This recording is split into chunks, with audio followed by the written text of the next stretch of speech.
Today. You ever watch that show? Or that channel rather, RT? It's out of Moscow, Russia. It gives you a slightly different, non-Western view of what's going on in the world. And strangely enough, all of the presenters all have British accents. Well, there are a few Russians, reporters. But the ones who anchor the desk are definitely British, educated. Anyway, he says, I watched some RT news today, and they were reporting the bombing and shooting as a twin event. Twins again. But also they reported that another person died, which brought the number to 77. So that is a 14 or a 5 for death. But add the 8 that died at the bombing, that also makes it 13.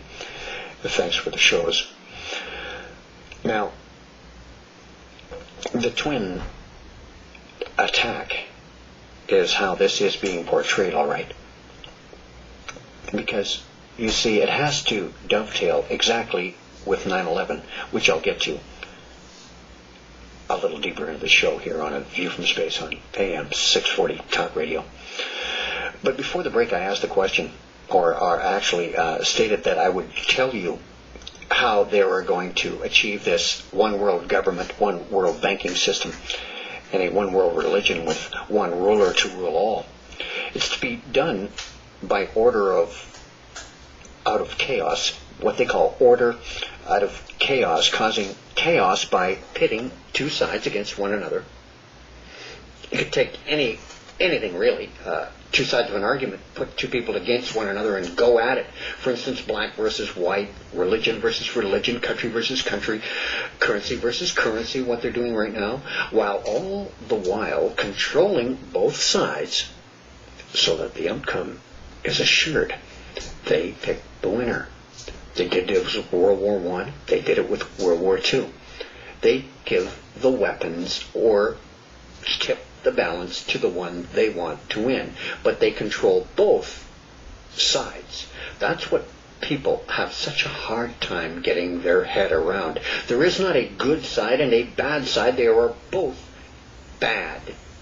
They are both evil sides. They pit one against the other. Control both. The events are controlled by problem, reaction, solution. For instance, you want a desired solution? Create a problem. Then manipulate the event to get the desired reaction from the people. Then implement the desired solution. It's really quite simple. So say the desired solution is to take everyone's guns away from them. We don't ban guns and pass legislation to do that. What you do is you do the opposite. You flood the streets of all of the cities with guns. There. The problem is created. Now, there'll be such danger on the streets, almost everyone, to a man will demand that guns be controlled. You have just gotten the desired reaction from the people. The last step is the easiest. You just simply implement the ban of guns that people will love you for. This has been done over and over and over again.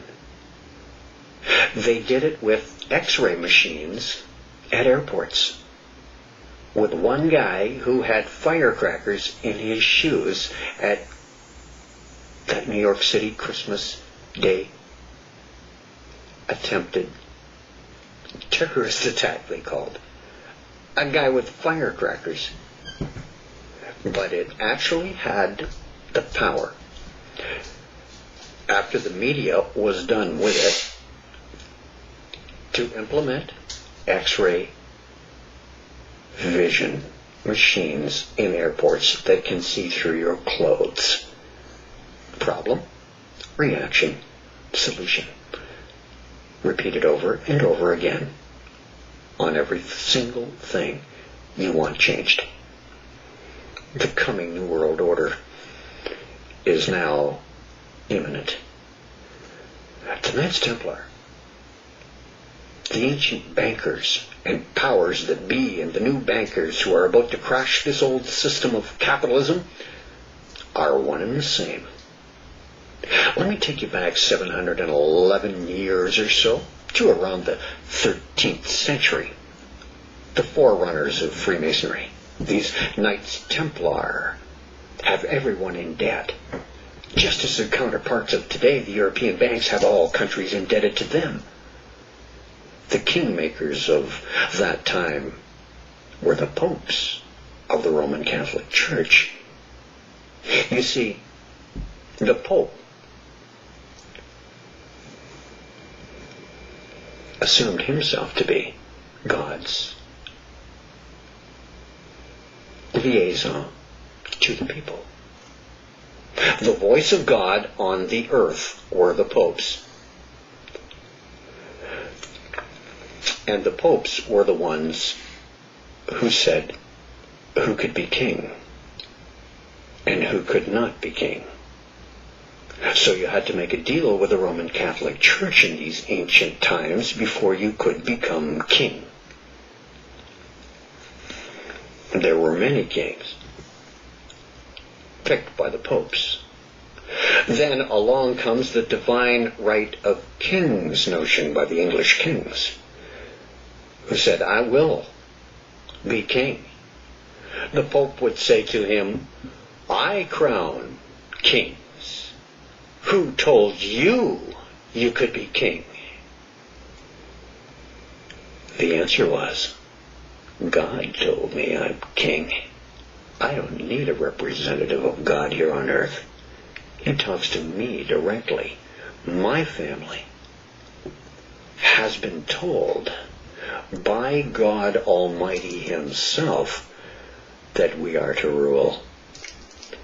And so it was. The schism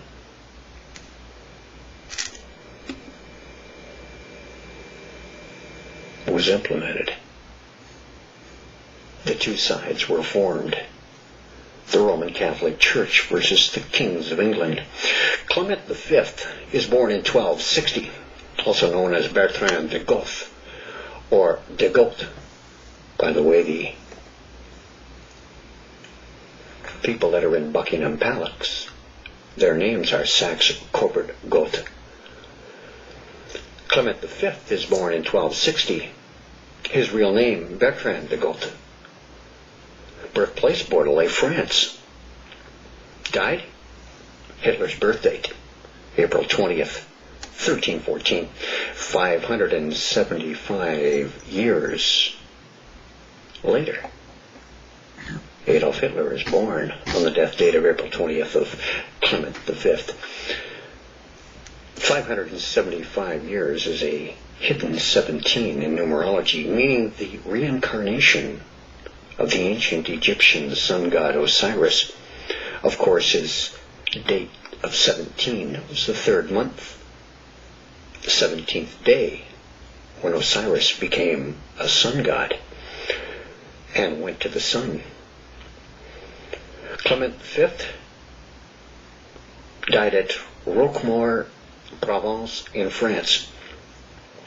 He was the Catholic Pope from 1305 to 1314. He was the one who banned the Knights Templar. As I said, Clement V's given name was Bertrand de Goth, Roman Catholic Pope from 1305 to 1314. Born of a noble Gascon family from the Gascony district in France about 1264. After studying the arts at Toulouse and law at Orléans and Bologna, he became a canon at Bordeaux, and then vicar general to his brother, the Archbishop of Lyon, who in 1294 was created Cardinal Bishop of Albano. Bertrand was made a chaplain to Boniface VIII, who in 1295 nominated him Bishop of Comminges, and in 1299 promoted him to the Archbishopric of Bordeaux. Because he attended the synod at Rome in 1302 in the controversy between France and the Pope. He was considered a supporter of the then Pope Boniface VIII, yet he was still well liked on the French court. Why? Is that a rare, bizarre situation? Well, Pope Boniface VIII was one of the most controversial popes of all time. On what started as a minor squabble with King Philip IV of France over a government's ability to tax clergy members escalated until Boniface VIII actually excommunicated the king and released a decree stating that every human creature was subject to the Roman pontiff.